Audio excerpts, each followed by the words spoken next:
인구조사라는 제목으로 말씀 증거할 때 이 아침에도 많은 은혜를 받으시기 바랍니다.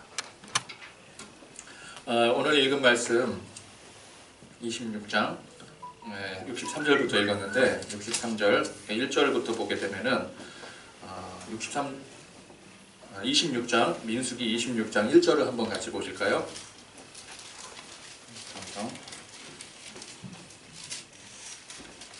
26장이 65절까지 있는데 이거를 전부 읽으면은 시간이 꽤 걸리지 않겠습니까? 그래서 뒤에 결론 부분만 읽었는데 26장 1절 말씀을 한번 같이 읽겠습니다. 시작! 영병 후에 여호와께서 모세와 제사장 아론의 아들 엘르아살에게 말씀하여 이르시되. 자, 여기 보니까 영병 후라고 말씀하고 있는데 이스라엘 백성들이 지난 시간 말씀해 보니까 시딤이라는 곳에 머물면서 바알보올에 가담한 사건. 바알보올은 그 지방에 바알을 섬기던 우상이었다고 했습니다. 바알보올에 가담했던 사건, 즉 이방 여인들과 음행을 저지르면서 또 이스라엘 백성들이 추악하게도 우상 숭배를 함으로 하나님의 진노가 회중에 임해서 회중에 하나님의 진노로 인한 심판으로 인한 연병이 돌게 되어 무려 24,000명이 죽었던 그 사건을 말하는 것입니다. 그 직후 2절 계속해서 읽겠습니다. 이스라엘 자손의 온 2절 말씀. 이스라엘 자손의 온 회중의 총수를 그들의 조상의 가문을 따라 조사하되 이스라엘 중에 20세 이상으로 능히 전쟁에 나갈 만한 모든 자를 계수하라 하시니. 아멘. 자, 지난 시간에 그 바알보올 사건의 원인은 거짓 선지자 발람의 선동과 또 이방 여인들이 이스라엘 남자들을 문란하게 하여 또 범죄하게 하고 우상 숭배했던, 물론 이제 거기에 있었지만 결정적인 책임은 하나님의 명령을 따르지 않고 시딤에 눌러 앉아서 딴짓했던, 죄지었던 이스라엘 백성들에게 있었던 것이었습니다. 하나님께서 명령하신 바가 무엇이었습니까? 일어나 전진해서 하나님께서 주신 족속들, 저 가나안 땅을 정복하라, 모압을 정복하라. 그게 하나님께서 주셨던 명령 아니겠습니까? 그래서 이 바알보올 사건이 끝난 이후에 바로 그 직후에 인구조사를 실시할 것을 하나님께서 명령하십니다. 그 당시에 인구조사를 왜 하겠습니까? 오늘 말씀에서처럼 20세 이상의 전쟁에 나갈 수 있는 장정의 수를 계수함으로써 본격적인 가나안 전쟁을 준비하기 위해서입니다. 그러니까 어물쩡 그 자리에 머물러 있으면서 죄짓지 말고 빨리 나가서 사명 감당하라는 얘기예요. 자, 인구조사는 민수기 제일 처음에 이스라엘 백성들이 애굽 땅에서 나온 후에 둘째 해, 둘째 달, 첫째 날에 시행을 했었습니다. 그러니까 민수기라는 이 성경 말 자체가 백성을 세다, 민수, 영어로 넘버스입니다. 넘버. 그게 민수기입니다. 그런데 그 후로 38년이 지나버렸어요. 38년이 지나서 오늘 말씀에 다시 인구조사를 실시하게 됩니다. 그러니까 첫 번째 인구조사가 원래 이 가나안 땅 정복하기 위해서 실시했던 것인데 이스라엘 백성들이 불순종함으로 인해서 38년이나 광야에서 맴돌다가 이제 다시 시행을 하게 된 거예요. 자, 이 두 번째 인구조사를 통해서 먼저 이 말씀을 나누고자 하는 바는 이 인구조사가 하나님의 명령이었다라는 사실입니다. 하나님의 명령이었더라. 당연히 하나님의 명령이죠. 근데 이것이 중요한 것이 성경에 보면은 인구조사를 했던 또 다른 장면이 나오게 되는데 사무엘하 24장에 보면은 다윗 왕이 인구조사를 실시하게 됩니다. 이때 다윗이 인구조사를 명령을 하니까 군사령관이었던 요압이 처음에 반대를 했었고, 그래도 어떻게 왕의 명이니까 할 수 없지 않겠습니까? 실행을 했고, 나중에 갓 선지자가 이로 인한 하나님의 징계의 말씀을 다윗에게 전하기도 했습니다. 그러니까 같은 인구조사인데 다윗이 인구조사를 했을 때는 이것이 하나님께서 진노하실 일이었더라는 거예요. 여기에는 중요한 차이가 있습니다. 모세의 두 번에 거친, 그러니까 민수기 처음에 나왔던 장면과 오늘 말씀에 나온 이 인구조사는 하나님의 명령에 의한 것이었고, 다윗의 인구조사는 다윗 자신의 뜻에 있었던 것이었습니다. 그러니까 우리가 가장 중요한 것이 하나님의 명령을 따라야 되는 것입니다. 우리는 하나님께서 지시하신 일을 해야 되는 거예요. 우리가 스스로 우리 임의대로 할 수 있는 일이 아무것도 없습니다. 하나님께서 우리에게 명령을 주셔야 우리가 그 일에 순종할 수 있는 것입니다. 아무리 선한 동기를 가지고 있다 할지라도 그것이 하나님의 명령이 아니라고 한다면 그 자체가 문제라는 거예요. 다윗이 성전 건축을 하고 싶지 않았습니까? 그 의도, 그 동기는 매우 선한 것이었습니다. 하나님의 언약궤가, 하나님의 임재의 상징이라 할 수 있는 이 언약궤가 모셔둘 곳이 없었어요. 이리저리 장소를 옮겨서 방치되다시피 하고 있는 게 다윗으로서는 너무 가슴 아픈 일이었습니다. 하나님을 온전히 모시지 못하는구나. 우리가 하나님 앞에 모여서 예배할 수 있는 마땅한 장소가 없구나. 너무 가슴 아픈 일이었습니다. 그래서 다윗이 그 마음으로 성전을 건축을 했더라면은 여러분 그거 괜찮은 일인가요? 동기를 놓고 봤을 때는 누구나 볼 때 야, 저 괜찮은 일이다. 마땅히 할 일이지 옳은 일이다라고 생각을 했을 것입니다. 그러나 그게 그렇지 않다라는 거예요. 왜? 하나님께서 다윗이 성전 건축하는 것을 허락하지 않으셨기 때문에 그렇습니다. 하나님께서 허락하지 않으셨어요. 그러니까 중요한 것은 하나님께서 허락을 하시는가 하지 않는가 그게 중요한 거예요. 다윗은 그래서 성전 건축을 하지 않았습니다. 마음은 성전을 건축하고 싶은 마음이 굴뚝 같았어요. 그러나 하나님의 명령이 임하지 않기 때문에 성전 건축을 하지 않은 거예요. 이게 중요한 것입니다. 유월절 규례가 있지 않습니까? 어린 양의 피를 문설주에 바를 때 그때 하나님의 사자가 넘어간다고 했습니다. 그래서 유월절입니다.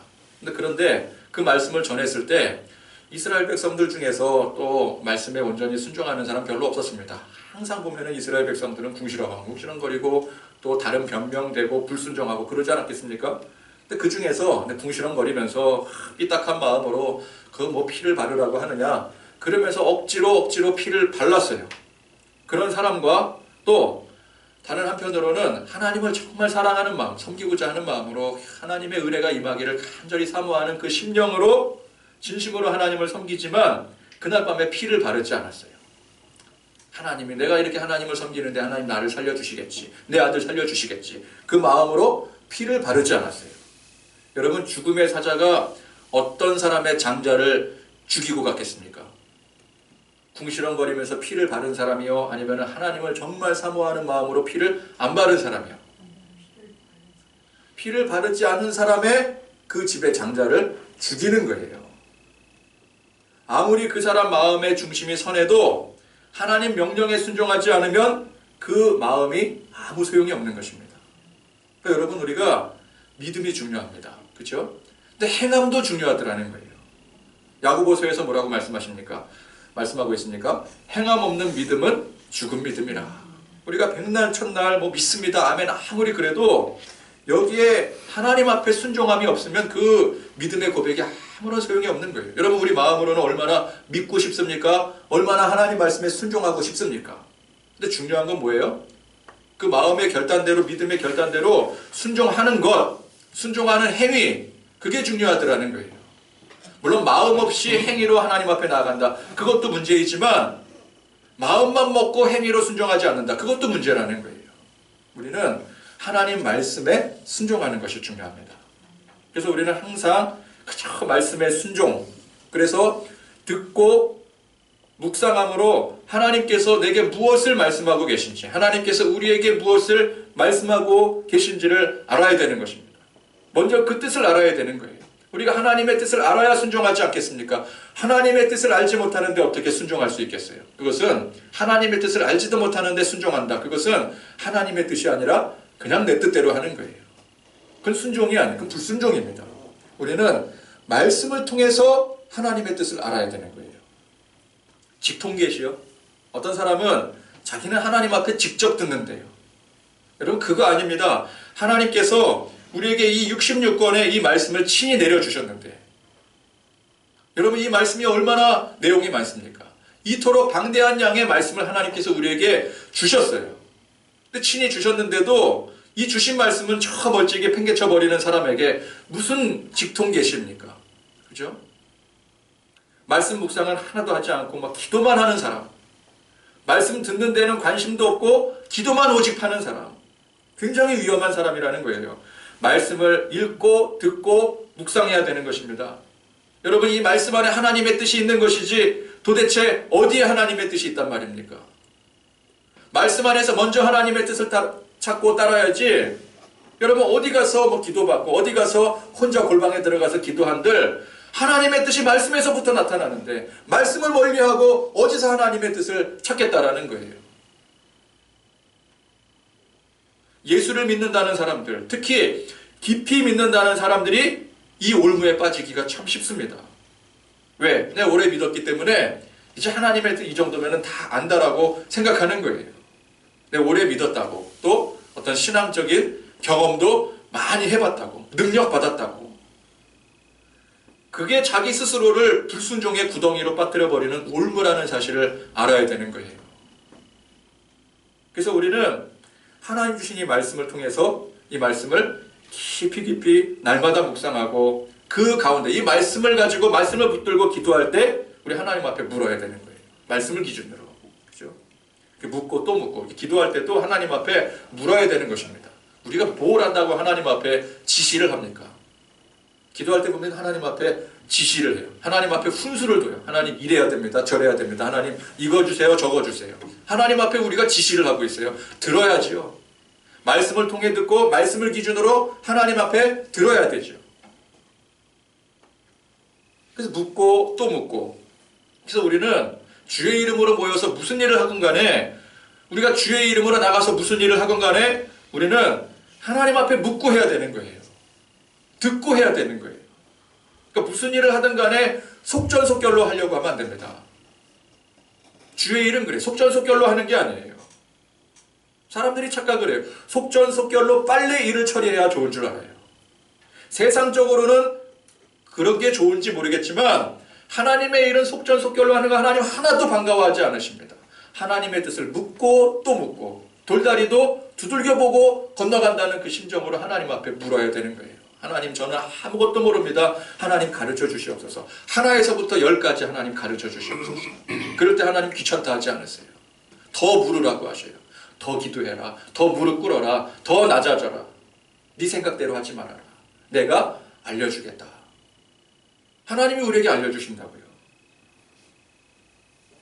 여러분, 하나님의 일, 주의 일을 속전속결로 하려고 하면은 대부분 하나님의 뜻과 관계없는 일을 하고 맙니다. 그렇게 되어 있어요. 그러면 아무리 많은 일을 해도 여러분, 우리가 많은 일을 하게 되면 세상적으로는 박수 받습니다. 그렇죠? 그렇지만 하나님 편에는 불순종의 결과물만 남기게 되는 거예요.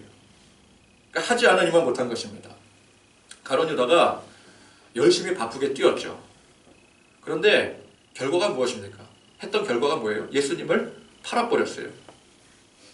그러니까 하지 않으니만 못한 일을 한 거예요. 예수님 뭐라고 말씀하십니까? 저자는 차라리 태어나지 않는 편이 좋았을 거다. 여러분, 우리가 열심히 죽자 살자 주의 일을 했다고 했는데 나중 예수님께서 우리를 평가하실 때 그거 하지 않으니만 못했어. 여러분, 이러면 어떡합니까? 하늘나라 갔는데 하늘나라 상급이 막 쌓여있는 줄 알고 갔는데 상급이 하나도 없는 거예요. 내가 시킨 일을 하지. 너는 왜 네 쓸데없이 네 일을 그렇게 열심히 하였느냐. 그럼 우리가 뭐라고 말할 거예요? 아, 그래도 하나님 제가 열심히 했는데요. 그렇게 말할 수 없는 거예요. 종의 역할이 무엇입니까? 종은 주인이 시킨 일을 하는 게 종이에요. 우리가 하나님의 종 아닙니까? 하나님이 시킨 일을 듣고 순종해야 되는 거예요. 그래서 우리는 말씀 듣고 또 묵상하고 그리고 그 말씀 가운데 깊이 묻고. 근데 그게 나만 묻습니까? 같이 묻는 거예요. 같이. 그래서 동역자들이 함께 기도하는 것입니다. 그래서 교회 공동체가 함께 기도하는 것이, 말씀 놓고 함께 같이 기도하는 것이 중요한 일이에요. 그래서 우리가 함께 같이 듣고 또 묵상하고 기도하고 그런 과정이 있어야 되는데, 뭐 요즘 교회들 보면은 그냥 뭐 모이면 회의만 해. 회의만. 그죠? 무슨 일이 있다, 뭐 해야 된다, 회의하고 빛의 속도로 벌써 뭐 일 다 완수해냅니다. 얼마나 일들 빨리 진행하는지 몰라요, 요즘. 그러면은 또 그렇게 막 여러 가지 많은 일들 다 완수해놓고 나면은 다들 또 잘했다고 칭찬하고 서로 자화자찬하고 금자탑 쌓아 올리죠. 그래서 여러분 보면은 일 잘하는 사람은 참 많은데 진짜 하나님 말씀에 순종하는 사람이 별로 없어요. 이게 현재 교회의 추세예요. 일은 얼마나 많이 합니까? 일은 얼마나 열심히 해요? 일꾼은 많습니다. 근데 그게 하나님의 일꾼들이 아니더라는 사실이에요. 여러분, 우리가 하나님 말씀 들어야 됩니다. 듣는 일에 우리가 최우선순위를 두어야 되는 거예요. 듣고 순종해야 되는 거예요. 자, 그렇게 우리가 하나님 말씀에 전적으로 순종할 때 듣고 순종하는 이 실천의 과정에서도 그 동기, 마음의 중심이 중요한 것입니다. 다윗의 인구조사가 두 가지 문제가 있었습니다. 첫 번째, 그것이 하나님의 명령이 아니었다라는 점.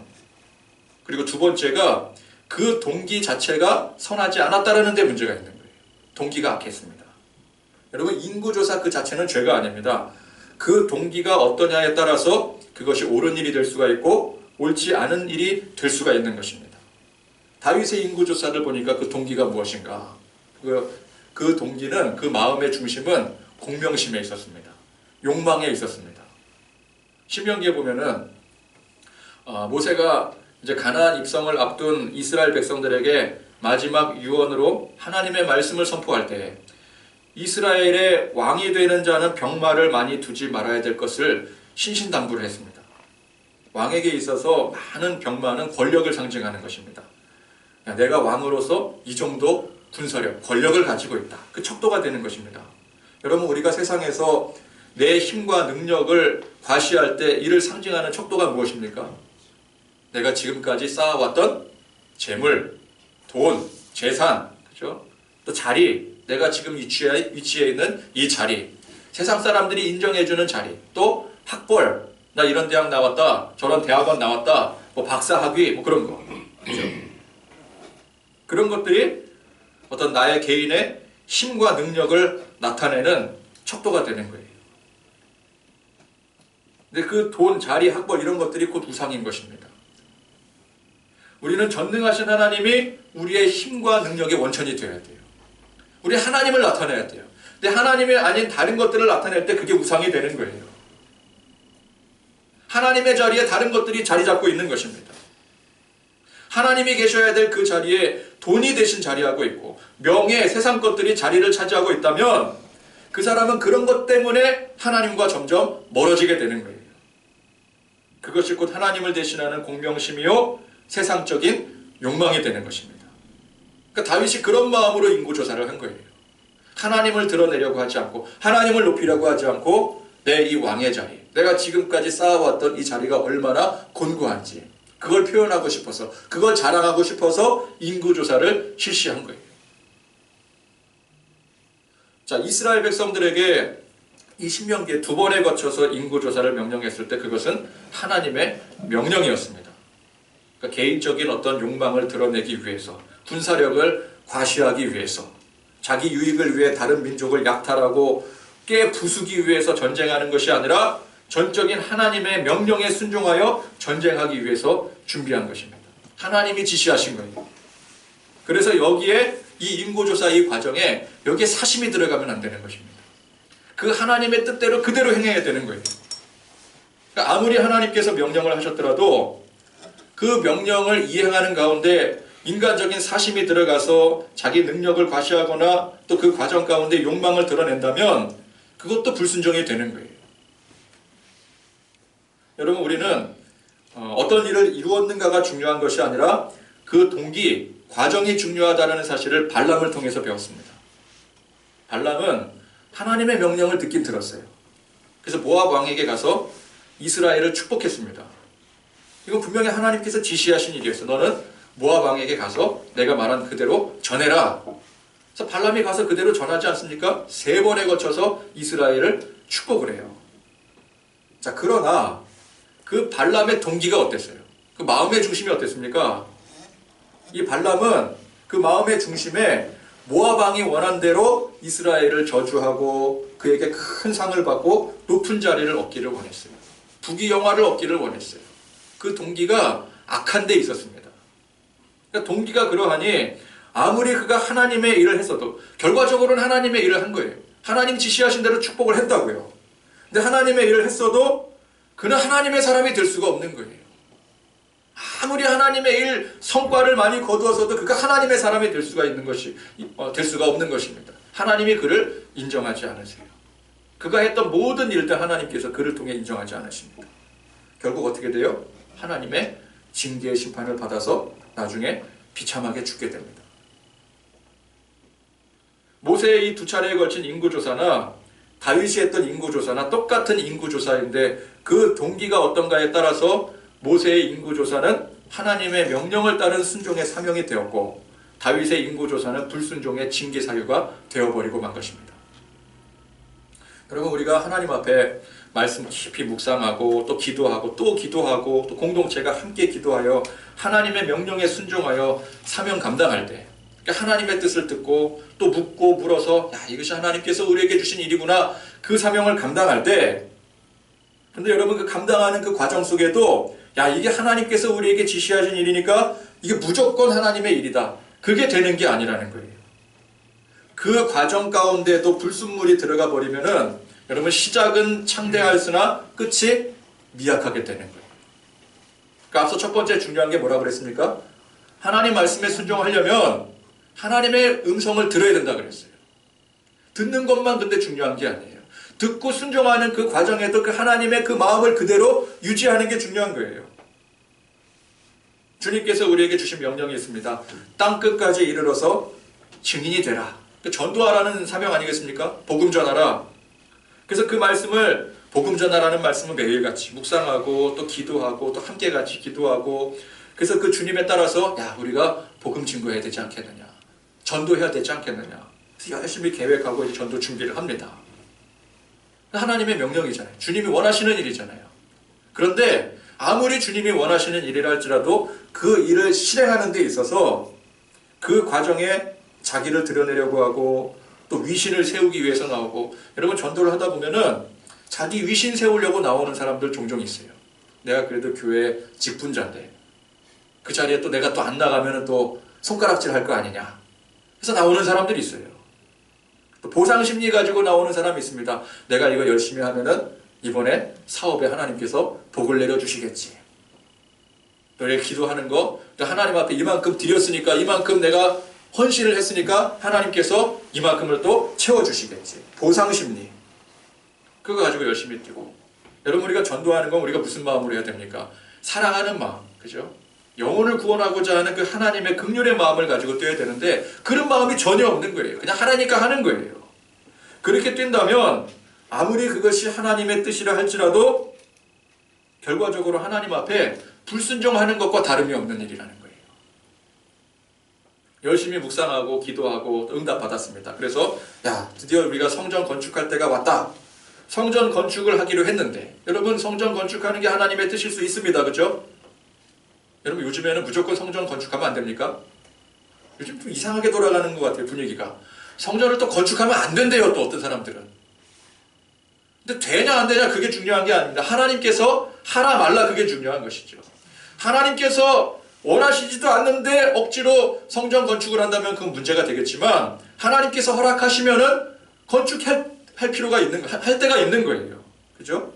그래서 어쨌건 간에 하나님 앞에 응답받아서 확실하게 응답받아 성전을 건축하기로 했는데, 또 그 건축하는 과정에 서로가 다투고 또 분열하고 불법이 판을 치게 되고. 여러분 건축하는데 여러분 불법이 얼마나 판을 칩니까?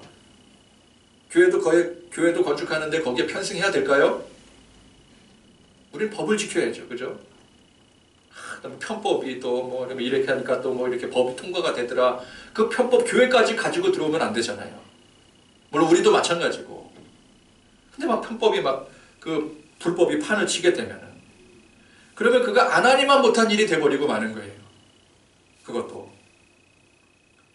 그래서 우리는 어떤 일을 하든지 간에 교회뿐만 아니라 성도의 삶에 사소한 것 하나하나까지 어떤 일을 하든 간에 하나님께서 우선은 명령하시는 일. 그래서 하나님 말씀 항상 묵상해야 되고 하나님의 뜻을 물어야 되고, 하나님이 명령하시지 않은 일이라면 거들떠보지도 말아야 될 것이고, 그렇게 하나님의 명령을 따르는 일을 하더라도 항상 그 동기가 선하도록, 그 중심이 선하도록 그 마음을 유지해 나가야 되는 것입니다. 그래서 항상 스스로를 돌보고 겸비하고 항상 자신을 조심해야 되는, 하나님 말씀에 합당한 모습이 되어질 수 있도록 그 가운데 순종해야 되는 것입니다. 자, 그것이 첫 번째라고 한다면 오늘 말씀의 두 번째, 이 인구조사는 하나님의 뜻과 계획이 정확히 이루어진 일이라는 것입니다. 하나님의 뜻과 계획이 정확하게 이루어진 일이에요. 자, 두 번째 인구조사는 첫 번째 인구조사 이후에 38년이나 지났습니다. 38년이면은 여러분 이 결코 짧지 않은 세월입니다. 38년. 여러분 지금으로부터 38년 전이면 언제입니까?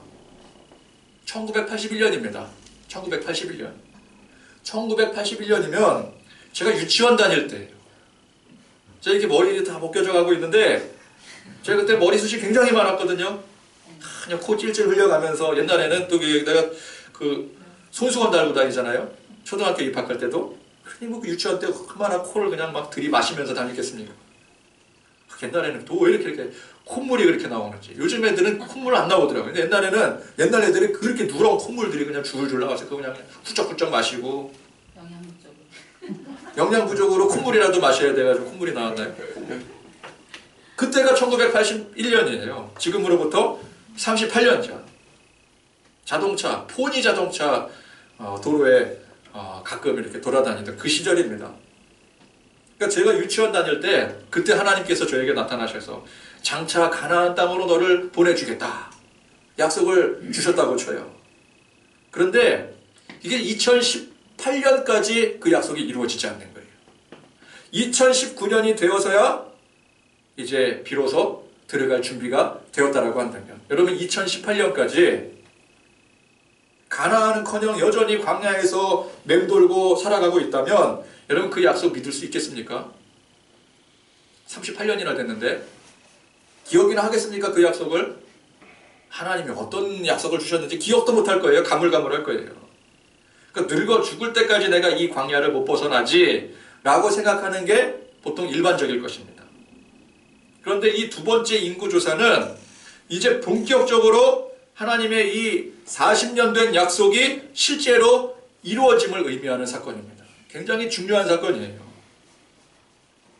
그리고 38년 전에 이 첫 번째 인구조사 때는 원래 그 이후에 인구조사한 그 이후에 바로 가나안 정복이 이루어졌어야 됐습니다. 가나안 정복 전쟁을 하려고 인구조사를 한 거 아니겠습니까? 그랬으니 특별한 일이 없으면 바로 가나안 정복이 가능했던 일이었어요. 그런데 이 특별한 일이 터지고 말았어요. 무슨 사건이었습니까? 가데스 바네아 사건.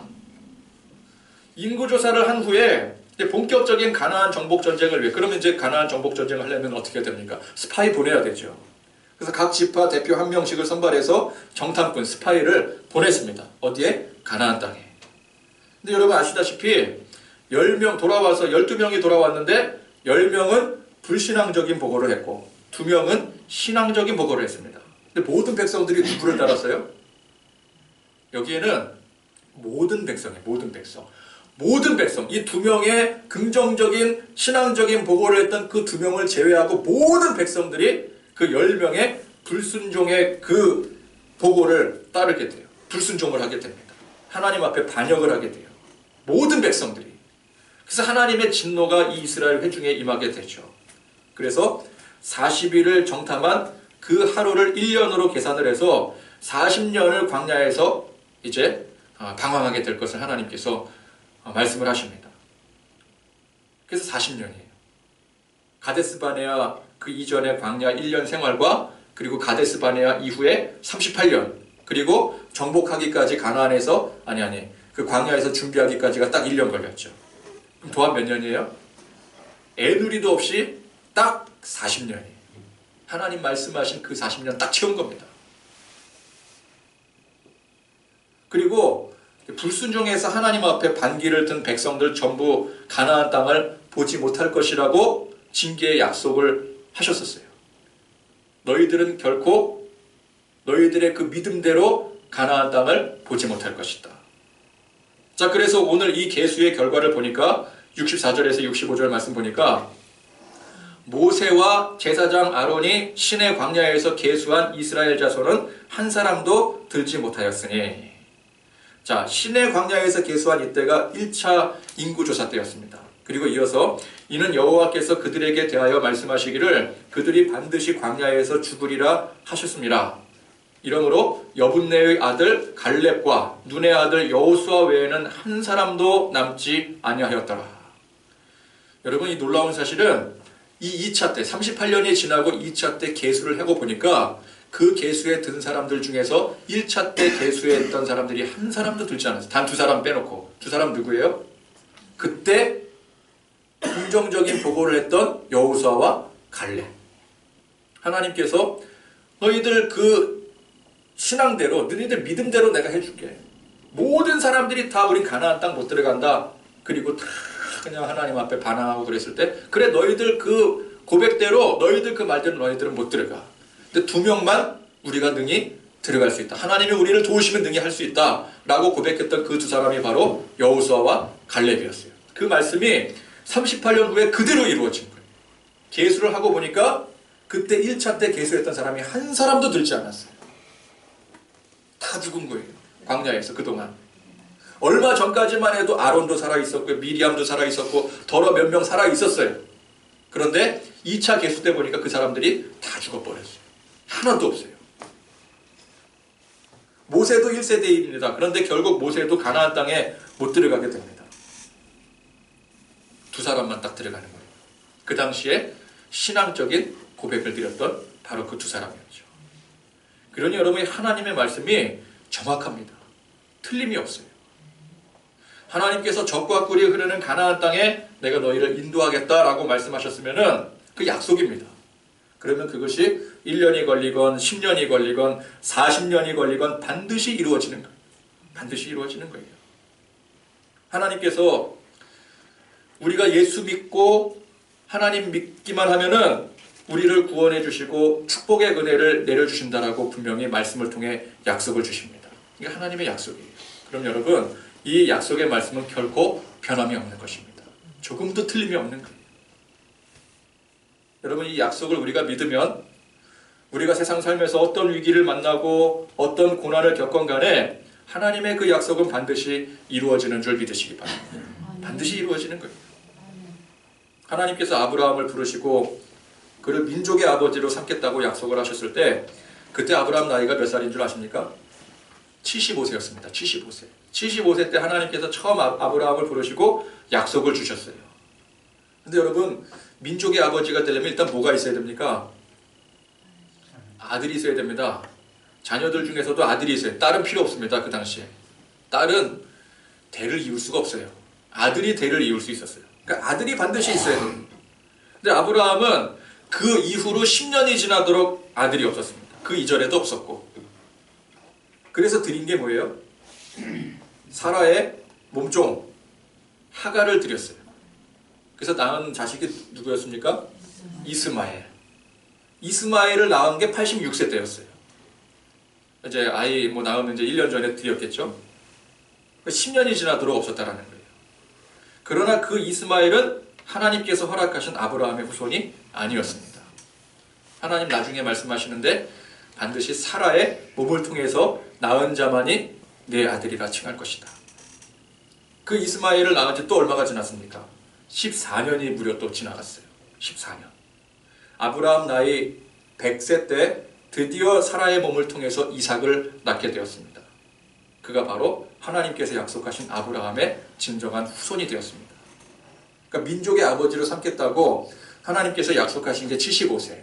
그리고 정말 그 하나님의 뜻이 구체적으로 실제적으로 응답이 되어진 게 몇 세예요? 100세. 25년이 지난 거예요. 25년. 그죠? 여러분, 우리는 하나님의 약속이 이루어지지 않는다고 곧잘 포기합니다. 한 1년 지나면 포기해요. 내가 1년 전에 기도했는데. 우리 연초에 기도하잖아요. 기도 제목 놓고 하나님 앞에 믿습니다. 그리고 하나님 앞에 기도하지 않습니까? 여러분, 그냥 괜히 기도하는 거 아니잖아요. 말씀 묵상하고 하나님 정말 내게 주실 그 축복을 소망하며 하나님 앞에 기도할 때 1년이 또 지나고 말았어요. 2019년 1월 달에 우리가 하나님을 향한 소망을 가지고 다른 기도하지 않았습니다. 제가 기도 제목 보니까 부자 되게 해주세요. 뭐 되게 그런 거 기도하지 않았더라고요. 정말 하나님 앞에 하나님께서 이루어 주실 그 소망들을 놓고 기도했어요.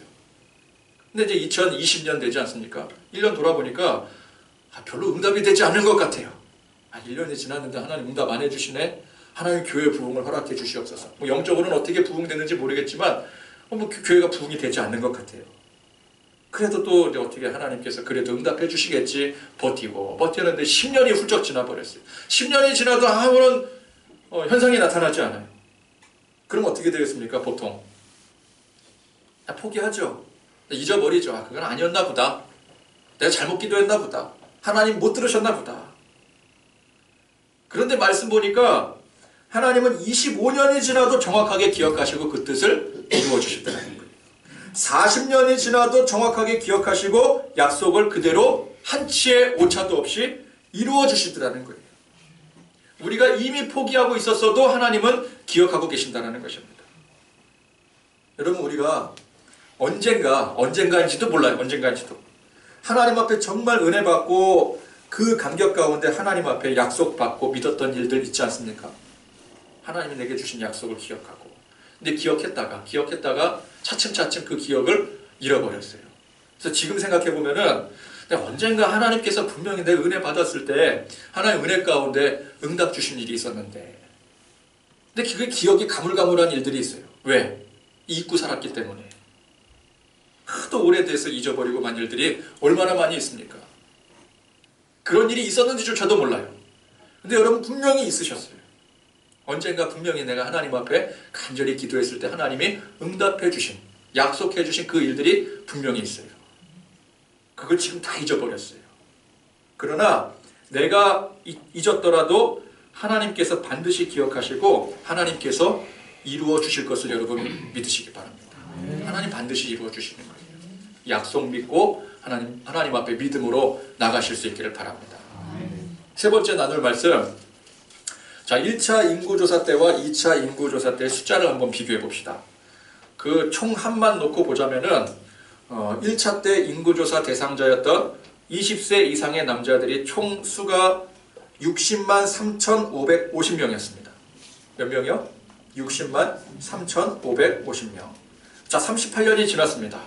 그래서 2차 인구조사를 실시했습니다. 20세 이상의 남자들을 계수해 보니까 60만 1,730명이 되었습니다. 1차 때 얼마라고요? 60만 3,550명. 2차 때 60만 1,730명. 몇 년이 지났어요? 38년이나 지났어요.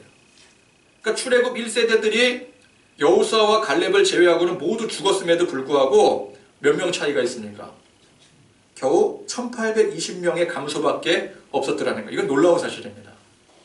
일반적으로 보자면은 광야에서 1세대들이 지금 다 죽었다는 소리 아닙니까?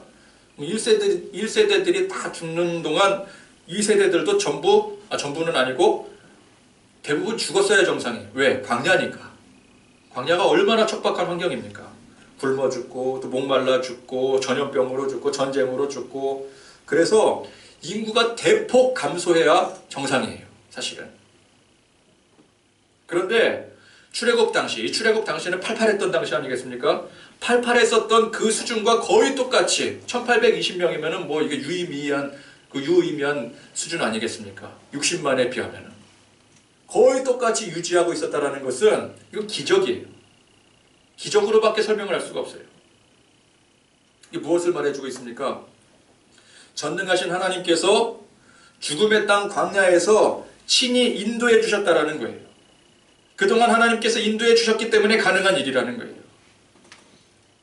반석에서 물을 내어주시고 하늘에서 만나와 메추라기를 내려주시고 외적들의 침입에서 항상 지켜주시고 각종 전염병에서 보호해 주셨습니다.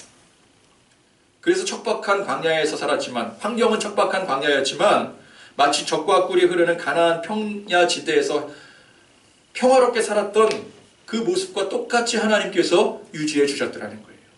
여러분, 이 인구조사가 38년이나 38년 후나 똑같을 수 있다는 것은 그동안 전쟁이 없어야 됩니다.